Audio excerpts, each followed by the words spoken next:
গত 8 তারিখে কুমিল্লার মুরাদনগরে একজন মহিলাকে দর্শন করে তার ছবি ফেসবুকে ছেড়ে দেওয়া হয়েছিল। এটা আমরা আমাদের নজরে আসার পর আমরা অনারেবল হাইকোর্ট ডিভিশনে আমরা হাইকোর্ট ডিভিশন নজরে আনছি। আনার পরে অনারেবল হাইকোর্ট ডিভিশন আমাদেরকে একটা লিখিত অ্যাপ্লিকেশন দিতে বলেছিলেন।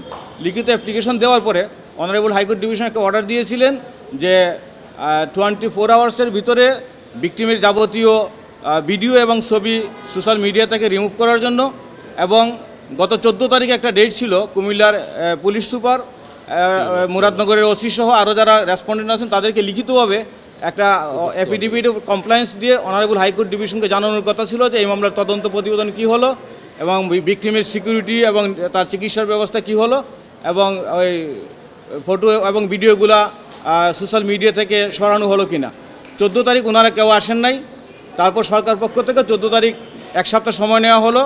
গত রবিবারে তারিখ ছিল, রবিবারে ওনারা কেউ আসেন নাই।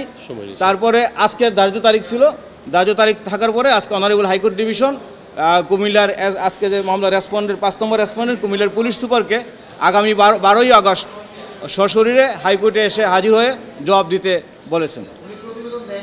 উনি প্রতিবেদন কেন দেন নাই সেটা তার আমাদের কাছে যোগাযোগ হয় নাই। উনি লান্ডেড ডিজির কাছে একটা ফটোকপি পাঠিয়েছেন হোয়াটসঅ্যাপে, যেটা লান্ডেড ডিজি কোর্টকে বলার চেষ্টা করেছেন, কিন্তু অনারেবল কোর্ট বলছেন যে এটা ভেরি আনফর্চুনেট।